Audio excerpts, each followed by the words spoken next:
ये हम पढ़ते हैं अध्याय 13 में ध्वनि। अपने विद्यालय में आपको कैसे ज्ञात होता है कि कालांश समाप्त हो गया? चलिए देखते हैं। यहाँ पर दिख रहा है ना बेटा कि जब हम दरवाजे की घंटी को सुनते हैं, डोर बेल को सुनते हैं, या कोई हमारे हमारे दरवाजे पर कुंडी खटकाता है, तो हमें ये मालूम होता है कोई आ गया है। या कभी कभी हम पैरों की आवाज सुनकर भी पता कर लेते हैं कोई आ गया है। या हम लोग जो लुका छिपी खेलते हैं, आंखों में पट्टी बांधकर और अपने साथी को ढूंढने का प्रयास करते हैं, उस समय पर हमें दिखाई तो नहीं देता, लेकिन फिर भी हम उस अपने आसपास होने वाली हलचलों से ये पता लगा लेते हैं कि शायद हमारा मित्र यही कहीं है, और फिर हम उसे पकड़कर अपनी पट्टी को खोलने में जो है सफल हो जाते हैं। हमने विद्यालय में, यहाँ देखिए, हमने सुना है बांसुरी, तबला, हारमोनियम आदि यंत्रों को सुना है। अब हमारे पास यह प्रश्न पढ़ना है, ध्वनि कैसे उत्पन्न होती है, और दूसरा है कि यह एक स्थान से दूसरे स्थान तक कैसे पहुंचती है। फिर तीसरा है हम ध्वनि को कैसे सुन पाते हैं। फिर अगला है कुछ ध्वनियां दूसरों की अपेक्षा प्रबल यानी तेज क्यों होती हैं। इन सभी प्रश्नों के बारे में हमें इन प्रश्नों को पढ़ना है। ध्वनि कैसे उत्पन्न होती है, आज हम पहले इसी को पढ़ेंगे। यहां दे रहा है, ध्वनि कंपित वस्तुओं द्वारा उत्पन्न होती है। अर्थात जब हम किसी वस्तु पर किसी दूसरे वस्तु से चोट करते हैं, तो ऐसी अवस्था में वहां पर, जैसे घंटी में जब हथौड़े से चोट लगाई जाती है, तो उस समय वह घंटी बज उठती है। अगर हम उस समय हथौड़े को मारते हुए अगर थोड़ा सा स्पर्श करें, तो हमारे हाथ में भी झंझनाहट जैसा कंपन होता है। तो यहां पर दे रहा है कि जो ध्वनि है ये कंपन के फलस्वरूप उत्पन्न होती है। यहां पर प्रयोग के लिए तुम्हें यहां ये कड़ा कोई प्लेट या कुछ ऐसा ले करके अगर हम चोट मारते हैं, तो हम क्या सीखते हैं कि जब हम चोट मारते हैं तो एक प्रकार से उसमें एक कंपन उत्पन्न होता है, जिसके कारण हमें आवाज सुनाई पड़ती है। अगर हम एक मजबूत धागे को दोनों तरफ कीलों से बांधकर उसे उंगलियों से झटका देकर छोड़ दें, तो धागा भी कांपने लगता है, और अपने कान को सटाकर देखें तो वह हमें आवाज सुनाई पड़ती है। हम बच्चों ने यह भी खेल खेला होगा कि माचिस की 2 डिब्बी लेकर के दोनों में एक तार या एक तागा बांधकर 2 बच्चे उसे अपने कानों से सटा लेते हैं, लगा लेते हैं, और बाद में उस धागे को झटका देते हैं, और इस क्रम में वो धागा हिलने लगता है। तो जो अभी तक हम कान में अपने माचिस की डिब्बी को लगाए थे, हमें उसमें कुछ घंघनाहट की आवाज सुनाई पड़ने लगती है। आखिर आवाज क्यों आई? कहा ये आवाज उस आती है कि जब हम उस धागे पर थोड़ा बल प्रयोग करते हैं, तो उसमें कंपन उत्पन्न हो जाता है। अब कंपन क्या है? यहां कंपन के लिए हम देख सकते हैं कि किसी वस्तु को अपनी माध्य स्थिति से इधर उधर गति करने की दशा को हम कंपन कहते हैं। जैसे अगर हम एक लोहे की पट्टी को किसी आधार से एक तरफ से कस दें और दूसरे तरफ से उंगली से उसे दबा कर छोड़ दें, हम वहां देखते हैं कि वो लोहे की पट्टी एकदम ऊपर नीचे के लिए झंझनाने लगती है, अर्थात कंपन करने लगती है, और हमें उसमें से थोड़ी बहुत आवाज भी सुनाई पड़ती है। यहाँ हमें जो हम पढ़ रहे हैं कि ध्वनि कैसे उत्पन्न होती है, ध्वनि उत्पन्न होने के लिए हमें कंपन उत्पन्न करना पड़ता है। जैसे यहाँ दिया गया है, कंपन को अनुभव करने का सबसे आसान तरीका, हम सब के घरों में थाली होती है। पहले तो थाली को हम पानी से भर दें और देखते हैं कि थाली में जब पानी भर देते हैं, कुछ देर के बाद वह पानी स्थिर हो जाता है, और जैसे कि इसमें तुम्हारे चित्र में एक चम्मच के द्वारा उस थाली की धार पर चोट मारते हुए दिखाया गया है।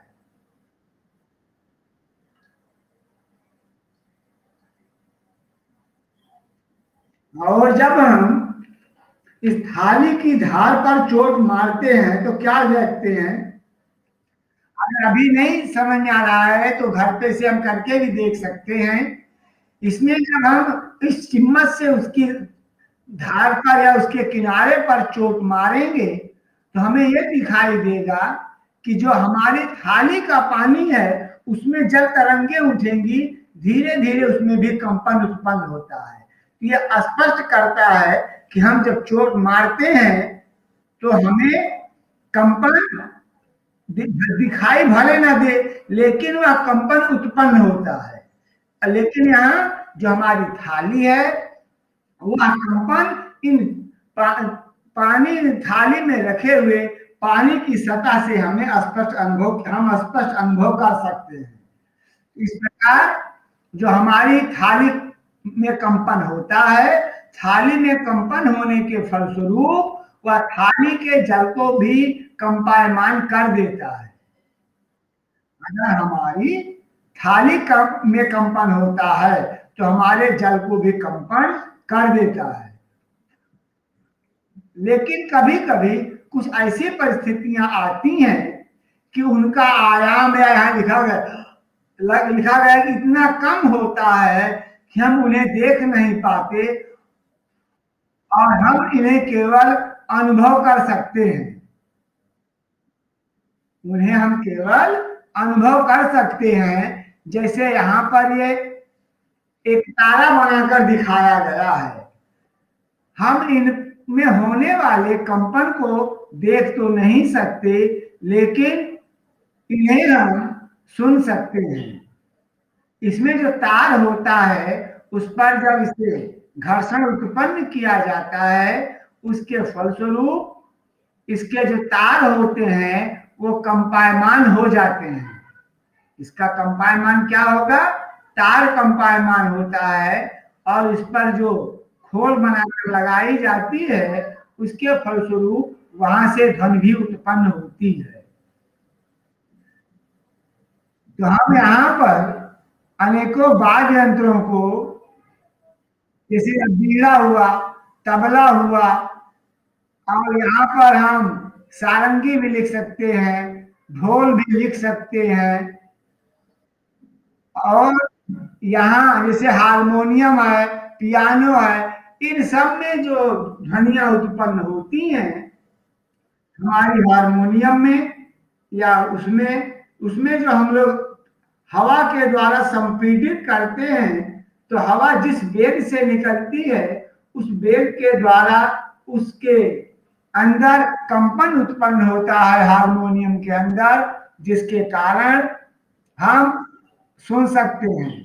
अब यहां देखो, मंजीरा, झांझ, घटम या घड़ा हम लोगों ने बजाते हुए सुना है, या हम लोगों ने कभी घरों में खेलते हुए अपनी घर में थाली पर या प्लेट पर भी चोट की होगी। तो इस प्रकार जब हम केवल इन वाद्य यंत्रों को केवल पीटते या आघात करते हैं तो उसके फलस्वरूप इनमें कंपन उत्पन्न होता है, और कंपन के फलस्वरूप हमें आवाज सुनाई पड़ती है। तो अभी जो हमने आप आज एक अपना पहला प्रश्न पढ़ा था कि ध्वनि क्यों उत्पन्न होती है, तो कह रहे हैं ध्वनि उत्पन्न होने के क्रम में वस्तुओं में जो आघात के द्वारा जो कंपन उत्पन्न होता है, आघात के द्वारा जो कंपन उत्पन्न होता है उसके द्वारा हमें ध्वनि या आवाज सुनाई पड़ती है। हाँ बेटा बोलो। हाँ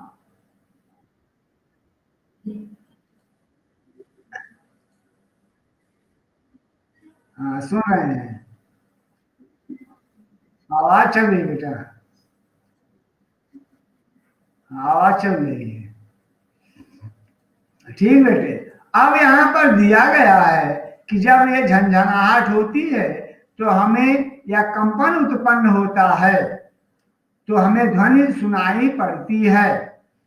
अब यहाँ ये पूछ रहा है कि जब हम बोलते हैं तो क्या हमारे शरीर का कोई भाग कंपित होता है? हम भी कुछ कांपते हैं अपनी आवाज को उत्पन्न करने के क्रम में। इसको पढ़ना, ध्यान देना, समझना। मनुष्य नहीं कांपता है, लेकिन जब हम बोलते हैं तो जो हमारे मुंह से हवा निकलती है, मुंह से बोलने के चक्र में हवा निकलती है ना, उस क्रम में जो हमारे मुंह के सामने वायु स्रोत होता है, जो हवाएं होती हैं, जो हमारे मुंह, जब हम बोलते हैं तो हमारे मुंह से हवाएं निकलती हैं और इस स्थान पर जो हवा का बिंदु होता है या जो हवा का दबाव हो जाता है, जब उस पर हमारे मुंह से निकलने वाली हवाओं का प्रभाव पड़ता है तो हवा के वो जो कण है वो कंपित हो जाते हैं। जो हमारे सामने हवा के कण होते हैं वो हवा के कण कंपित हो जाते हैं। ये दिखाया गया है। मानव में ध्वनि वाक्य यंत्र अथवा कंठ लार्ynx के द्वारा उत्पन्न होती है। अपनी उंगलियों को कंठ पर रखिए और एक कठोर भाग को खोजिए जो निगलते समय चलता हुआ प्रतीत होता है। यही हमारा वाक्य यंत्र लार्ynx है। यह श्वास नली के ऊपरी भाग में पाया जाता है। इसमें वाक्य यंत्र या कंठ के आर पार दो वाक तंतु होते हैं कि उनके बीच में वायु के निकलने के लिए एक संकीर्ण झिल्ली बनी होती है या एक पतली झिल्ली बनी होती है। जब फेफड़े वायु को बलपूर्वक झिल्ली से बाहर निकालते हैं तो हमारे वाक तंतु कंपित हो जाते हैं। यहाँ पर जो हमारे वाक तंतु हैं ये कंपित हो जाते हैं, जिनसे ध्वनि उत्पन्न होती है। और वाक तंतुओं से जुड़ी सब मांसपेशियां तंतुओं को तना हुआ या ढीला करती हैं। और जब वाक तंतु तने हुए और पतले होते हैं, ध्वनि का प्रकार या उसकी गुणता उस वाक ध्वनि से भिन्न होती है। जब वाक तंतु ढीले और मोटे होते हैं तो वहां पर वाक तंतु यहाँ का किस प्रकार कार्य करता है, यहाँ देखिए। इस प्रकार हमें यहाँ इस वाक तंतुओं पर कार्य विधि को समझाया गया है जो हमारे प्रयोग के लिए आवश्यक है। यहाँ करें कि जब हम तो जो हमारा लार्ynx है, जो वाक तंतु है, उसमें जो लगी हुई झिल्ली है उसमें कंपन उत्पन्न होता है और कंपन के फलस्वरूप ध्वनि उत्पन्न होती है। अब अगले क्रम में हम लोगों को पढ़ना था कि ये ध्वनि हमें सुनाई क्यों पड़ती है, हम आवाज को क्यों सुन पाते हैं। और यहाँ लिख रहा है, ये देखो 13.3, ध्वनि संचरण के लिए माध्यम की आवश्यकता होती है। ध्वनि के संचरण के लिए माध्यम की आवश्यकता होती है और अगर माध्यम ना हो तो हमें वो सुनाई नहीं पड़ती और उसके साथ साथ ध्वनि की तीव्रता का भी होना आवश्यक है। कभी कभी कुछ ऐसी ध्वनियां होती हैं जो हमें सुनाई नहीं पड़ती हैं या हमारे पास ही खड़ा होने वाला हमारा मित्र किसी दूसरे मित्र से बातें कर रहा होता है तो भी हमें उसकी बातें सुनाई नहीं पड़ती हैं। आखिर ऐसा क्यों होता है? यहाँ कह रहा है कि पहले बात तो ध्वनि के संचरण के लिए माध्यम की आवश्यकता है। संचरण यानी ट्रांसपोर्ट के लिए, फैलने के लिए। कि हमारी आवाज अगर हम अपने किसी भाई बहन को बुलाते हैं तो एक निश्चित दूरी तक ही हमारी आवाज जाती है, उसके बाद हमारी आवाज हमारे उस भाई बहन तक नहीं पहुंच पाती है। आखिर ऐसा क्यों होता है?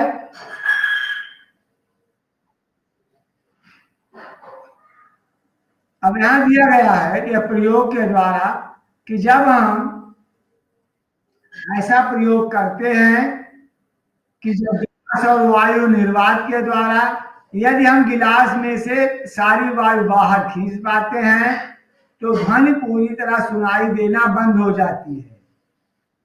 हालांकि अगर हवा ना हो, बिना हवा के क्षेत्र को हम निर्वात कहते हैं। जैसे हमारे घरों में जो ट्यूबलाइट लगी होती है, जो बिजली के बल्ब लगे होते हैं, उनमें कांच लगा होता है, कांच के अंदर हवा नहीं होती है।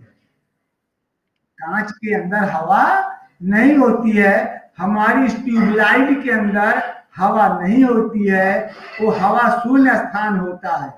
और अगर ऐसा होता है तो हम उसे निर्वात कहते हैं। जैसे यहाँ दिया गया, ध्यान दो, जब किसी बर्तन में से वायु पूरी तरह निकाल दी जाती है तो कहा जाता है कि बर्तन में निर्वात है। अगर वहां पर एक भी हवा नहीं है, जैसे हमारे बल्ब के अंदर या ट्यूबलाइट के अंदर हवा नहीं होती है, यही कारण है कि हमारा बिजली का बल्ब या ट्यूबलाइट प्रकाश देता है। अगर वहां हवा होती तो जिस प्रकार हमारा गैस बर्नर रोशनी पाकर लाइट पाकर जलने लगता है, वैसे यह हमारी बिजली भी में ज्वलन उत्पन्न हो जाती है और वो जो हमारा तंतु या तार लगा होता है तुरंत पिघल कर गिर सकता है। अब यहाँ लिख रहा है कि निर्वात जो होता है, निर्वात में ध्वनि का संचरण नहीं होता है। क्या ध्वनि द्रवों में संचरित होती है? अर्थात अगर जल स्रोत हो तो क्या हम आवाज हमें सुनाई पड़ती है? अब यहाँ देखो, एक बाल्टी में या बाथिंग टब में एक घंटी को बजाते हुए बच्चे को दिखाया गया है। घंटी का बाल्टी या टब की दीवार को न छुए और बीच में रख के वो अपने हाथ को हिलाकर घंटी बजाता है और कान को जल की सतह पर स्पर्श करें, क्या होता है? तो हम यहाँ ये देखते हैं, करा कि हाँ, हमें वहां पर भी ध्वनि सुनाई पड़ती है। तो ये भी दिया गया कि द्रव में भी ध्वनि का संचरण होता है।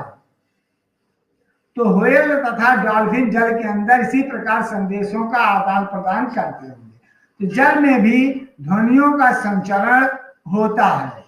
और फिर यहाँ पर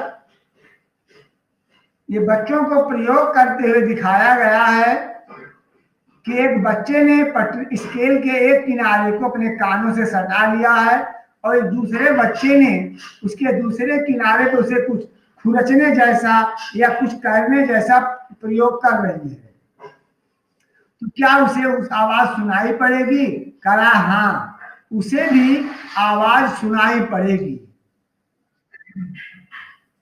और ऐसा हम देखिए, हमारे घरों में टेबल होती है, कुछ भी होती है, हम उस पर कान को सटा लें और उंगली के द्वारा दूसरे किनारे पर आवाज करते हैं, तो क्या हमारे कानों को कुछ सुनाई पड़ता है कि नहीं? ये भी, तो हम ये भी कह सकते हैं कि लकड़ियों में भी ध्वनि की चाल होती है, धातु में भी ध्वनि की चाल होती है। धातु तो प्रसिद्ध है कि हमारे विद्यालय की जो घंटी होती है वो धातु की बनी होती है। उस पर जब हथौड़े से चोट की जाती है, आघात की जाती है, तो पूरे विद्यालय में उसकी आवाज गूंज जाती है। ध्वनियों धातुओं में भी ध्वनि का संचरण होता है। अर्थात अभी हमने ये पढ़ा है कि जो ध्वनि है इसके संचरण के लिए माध्यम की आवश्यकता होती है। अगर हमारे पास माध्यम नहीं है तो हम उस आवाज को नहीं सुन सकते। सुनने के लिए हवा का माध्यम होना चाहिए, धातुओं का माध्यम होना चाहिए, या ऐसा कुछ भी माध्यम हो जिसके द्वारा हमें आवाज का संचरण हो। अगर बीच में कोई निर्वात खड़ा कर दिया जाएगा तो हमें आवाज नहीं सुनाई पड़ती। हम लोगों ने सुना है कि जैसे जैमर लगाते हैं, जो हमारे अभी न्यूज आ रहा है ना कि राजस्थान में और हरियाणा में कुछ जगह पर नेट की सेवा बंद कर दी गई है। ऐसी स्थितियों में वहां पर जैमर लगा दिया जाता है और जैमर लगाने के क्रम में वहां पर वैज्ञानिक रूप से उस व्यवस्था क्रम में एक निर्वात उत्पन्न कर दिया जाता है, जिससे हमें वहां की आवाज सुनाई नहीं पड़ती। अब यह करा, हम ध्वनि को कानों द्वारा सुनते हैं। हम ध्वनि को कानों से कैसे सुनते हैं? देखिए, अब हमारे ये कान की यहां बनावट बता रहा है कि हमारे कान की बनावट जो है एक कील की तरह है, या जो एक नलिका से गुजरती है, एक मिट्टी का तेल डालने वाली जो कीप होती है, बाद में एक पाइप के रूप में हो जाती है और जिसके एक सिरे पर पतली तानी झिल्ली होती है, जिसे हम कर्णपटा यानी ईयर ड्रम कहते हैं। और जब आवाज हमारे इस ईयर ड्रम या कर्णपटा या झिल्ली पर सुनाई पड़ती है, ये हमारे कान की झिल्ली दिखाई गई है, ये हमारा कान का बाहरी हिस्सा है, और यहाँ पर जाते हैं अंदर ये कर्णपटा दिखाई गई है, ये हिस्सा। और जब हम यहाँ पहुंचती है तो ध्वनि के कंपन कण जो होते हैं, जो हमारी ध्वनि का कंपन होता है, कर्णपटा को कंपित करते हैं और कर्णपटा कंपन को आंतर कण तक भेज देता है और वहां से संकेतों को मस्तिष्क द्वारा भेज दिया जाता है। इस प्रकार हमारे कानों के और मस्तिष्क के बीच में इन ध्वनि संचारों का संप्रेषण और कोडिंग होती रहती है, जिसे कि हम ध्वनि के रूप में सुनते हैं और समझ सकते हैं। अर्थात इतना ही हम लोग ने पढ़ा। जैसे कोई आवाज बोलता है तो क्या जाता, ये जो हमारी ध्वनि है, इसके ध्वनि के जो कण हैं वो हवा में विद्यमान हो जाते हैं और हवा के कणों के साथ वह अपने आगे आवृत्ति क्रम में बढ़ते रहते हैं और दूसरे के कान तक पहुंच जाते हैं और वह उस कान के हमारे छिद्रों के द्वारा हमारे कान के अंदर प्रवेश करते हैं और हमारे कान में जो हमारी कर्णपटा यानी झिल्ली है, जिसको हम ईयर ड्रम कहते हैं, वहां पर फिर कंपन उत्पन्न होता है। कंपन के फलस्वरूप या अपना संदेश भीतरी कर्णपटा को भेजता है, भीतरी कर्णपटा से ये हमारे मस्तिष्क में जाते हैं और यहाँ पर उन्हें उचित क्रम में समझ करके समझा जाता है, जिसे हम ध्वनि के रूप में सुन सकते हैं। यही हमारे सुनने की प्रक्रिया है। तो अभी हमने पढ़ा कि जब हमारे कानों में आवाज जाती है तो जो हमारा कर्णपटा यानी कानों की झिल्ली है, उस पर उन ध्वनि के कंपन का विश्लेषण होता है, उसे वो आंतरिक कर्णपटा तक ले जाते हैं और मस्तिष्क तक जाने के बाद तब वो हमारी समझ में एक आवाज के रूप में हमें सुनाई पड़ता है।